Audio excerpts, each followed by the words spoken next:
Getting some reaction from teacher unions on the first day of COVID-19 vaccines for the education sector, covering teachers and supporting staff. We're now joined via Zoom by Dr. Klopper, President of the South African Teachers Union. Dr. Klopper, great to have you on the show with us again. A pleasure to see you.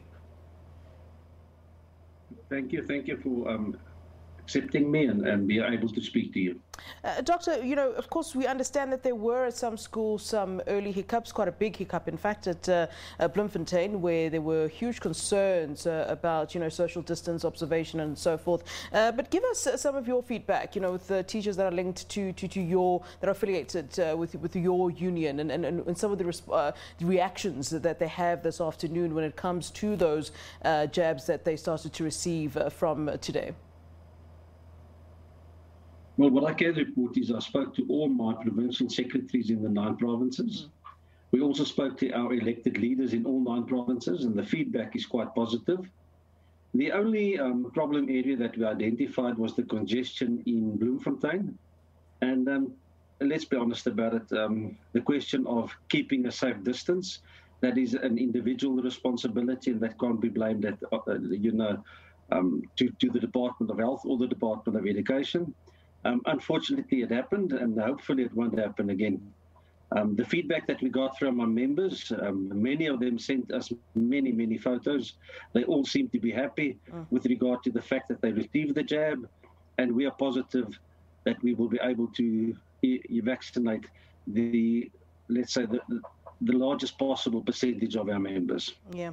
Doctor, at this point, you're not hearing anything with regards to hesitations and perhaps there are issues about having to convince some people to take the jabs at this time? I mean, it's obviously early, it's the first day, but, I think that the first day does give a sort of indication of what's to come. It seems at this point that, a lot of the teachers were quite happy to go ahead and have the vaccines. I mean, but judging by those queues and those lines that we saw, it seems that way. But I'm sure there's some kind of indication of whether or not, everyone is for it. No, everyone is definitely not for it. We conducted a survey. 87% of our members were in favor of the vaccination. That means that 13% were not. It correlates also with the joint survey that we conducted as the teacher unions. That indicated that about 50% of educators are not in favor of the vaccination. What we can say to the naysayers is that there is no proof that this will be to a disadvantage. We know that if we want to establish herd immunity as quickly as possible, it is necessary that we all participate in this particular campaign. We know what the president said, we know what the minister said, and that is that no one will be forced or compelled to take the vaccination. But the reality is that a person that does not take the vaccination, he or she is a health risk in the workplace, and of course that is something that will have to be addressed at one stage or the other. Will there then be some sort of repercussions then? I mean, if I understand you correctly, for those teachers or teaching support staff that refuse to in fact take the vaccine? We've said throughout that it's a voluntary process, but if you're saying that that you then become a risk to everybody else if you're not taking the vaccine, that kind of indicates to me that there would be some sort of repercussions for those who are unwilling to take that vaccine. Take me through that last part that you said there. Okay.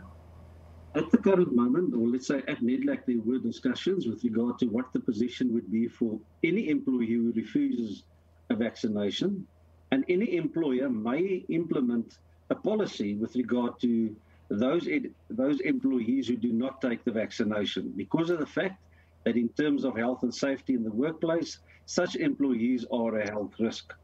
The employer will not be able to just summarily dismiss them. The employer will have to go through a process of due process. That means all reasonable steps will have to be taken. And the principle of reasonable accommodation will have to be considered.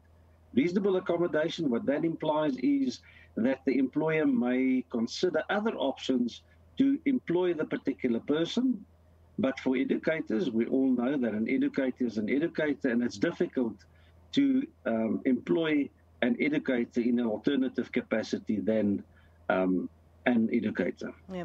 Earlier on, I was talking to Mr. Maruleka from the SA Democratic Teachers Union, your colleague there with the unions, and he called this a very ambitious project, and I wonder if you agree with him. We just heard from the minister who earlier on was on a walkabout at one of the schools where the vaccinations were taking place, and saying, this is something that we put on ourselves, these time frames, the dates, all of that. So we really do need to get to a position that we reach that tight deadline, as she said.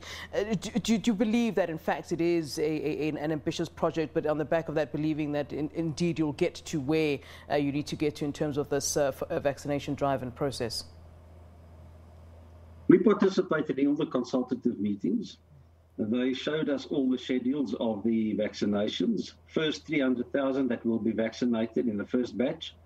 Then we all know that there's another 280,000 vaccination doses that are on its way, or being tested at the current moment.